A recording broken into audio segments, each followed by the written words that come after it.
Why not to keep your money in the banks? Remember Cyprus. In 2013, there was a financial meltdown which took place on the European island of Cyprus, which sparked massive bank runs, forcing some to close and others to seize depositors' assets. Each person was limited to withdrawals of only 300 euros, and no one could leave the country with more than 1,000 euros.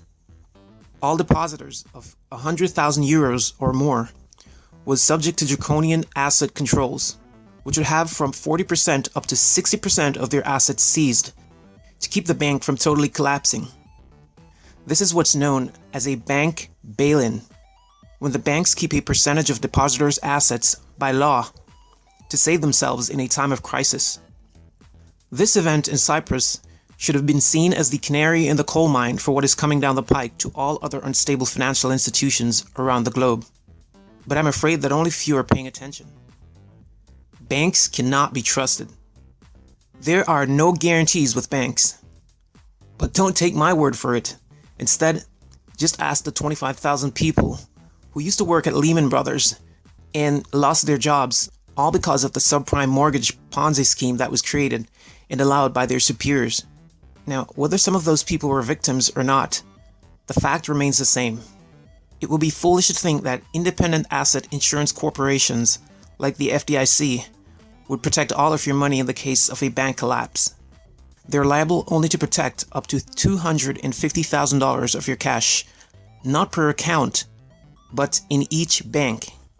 That means that in order for them to cover up to $1 million, you'd have to have no more than $250,000 allocated in 4 separate banks. Once again, I hope you understand why it is not a good idea to have a lot of your hard-earned money parked up in a bank, for any kind of economical upheaval can potentially cause you to lose a significant portion or even all of it. Inflation. At the time of writing this article, the United States Senate is working on a stimulus bill that will pump $2 trillion into the economy to try to mitigate the effects that the coronavirus has caused. Now, for those who are less imaginative, let me paint a picture for you. What they're planning to do is like slowly pouring acid on an inflated balloon, and as time passes, the structure of the rubber becomes compromised and the balloon finally pops. Or it's like trying to use a flamethrower to put out a burning building. Either way, what they're doing makes absolutely no sense to me. This level of quantitative easing is what causes inflation, and in fact, accelerates it. Inflation occurs when the value of a currency is watered down so much that it requires more money to purchase goods and services. The value and quality of the goods or services may remain the same, but it will cost more money to pay for them because of currency devaluation caused by excess printing. Better alternatives exist. There are better ways to store your hard-earned cash than inside of a bank, where its value will be eroded each day by inflation.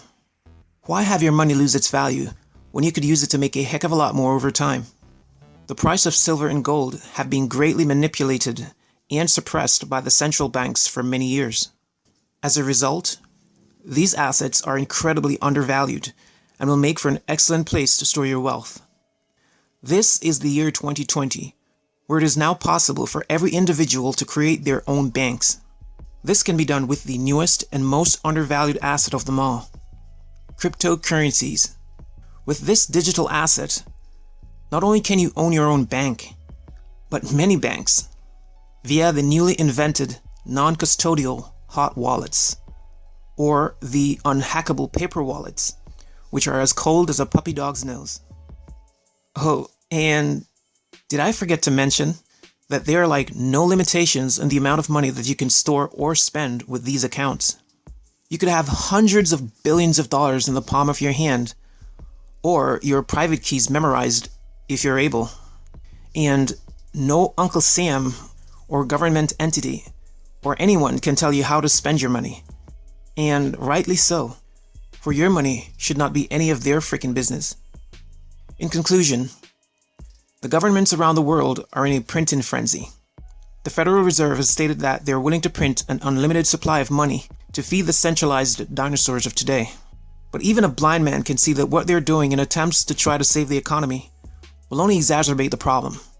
This liquidity crisis will not be solved by quantitative easing, but by a revaluation of currencies with hard assets. And, whether they like it or not, sooner or later, they will have no choice